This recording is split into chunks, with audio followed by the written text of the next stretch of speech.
Salam sejahtera bagi kita semua. Marilah kita sejenak mendengarkan firman Tuhan, firman kehidupan.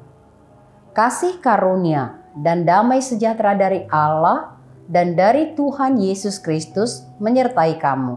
Efesus 1 ayat 2. Salam dari Paulus. Rasul Paulus, pemberita Injil, pembawa kabar baik, dan pengajar kebenaran firman Tuhan. Dia pasti memiliki ikatan hati dan jiwa yang kuat dalam iman dengan orang-orang kudus, orang-orang percaya di kota Efesus. Itulah sebabnya dengan kasih dan penuh perhatian, Rasul Paulus menyurati mereka. Surat sebagai ganti kehadirannya menjumpai orang-orang percaya di kota Efesus. Paulus bersyukur dalam suratnya atas karya Tuhan bagi orang-orang Kristen Efesus.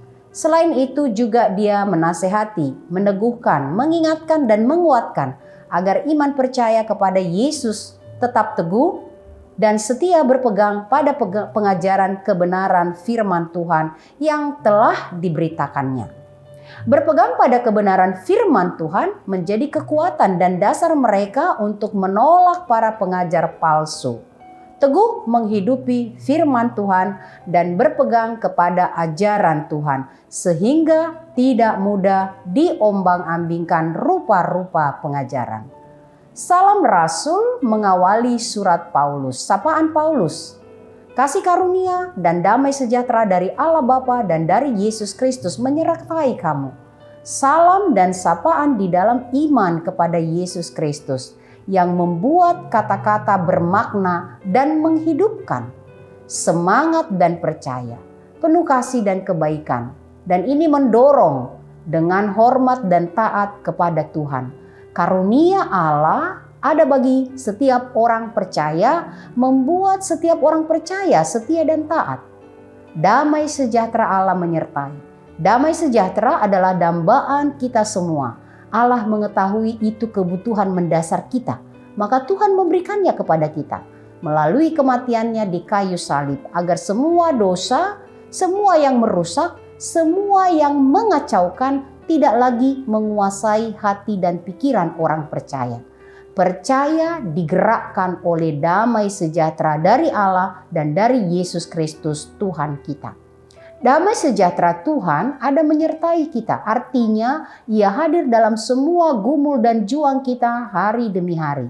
Damai sejahtera pemberian Allah membaharui sehingga kita tetap dapat merasakan kasih Allah tinggal dan diam di dalam kita. Bekerja dengan hati karena ada damai sejahtera, maka sukacita selalu ada bagi kita. Bahkan saat kita menghadapi kemarahan, kebencian, fitnah, dan pengkhianatan, bahkan permusuhan.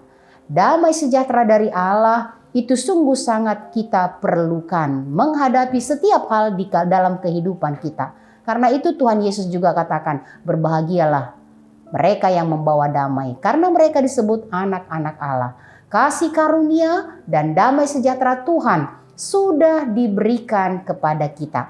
Pakailah karunia dari Allah dan damai sejahtera yang dari Allah dalam semua hal ketika kita berpikir, berkata, bertindak.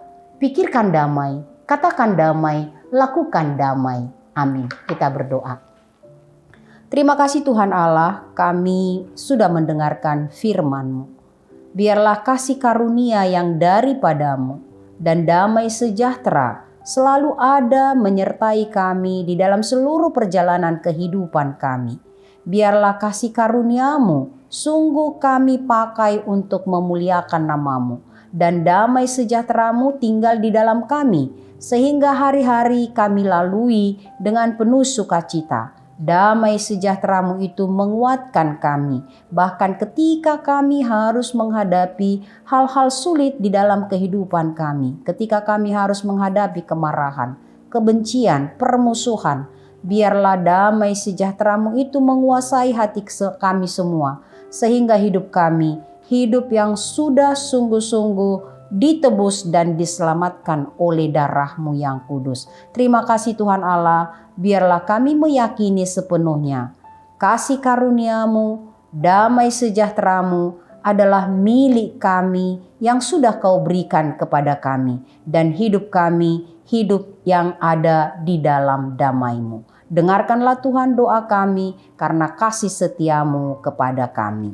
Anugerah Tuhan kita Yesus Kristus, kasih setia Allah Bapa, persekutuan Roh Kudus menyertai kamu sekalian. Amin.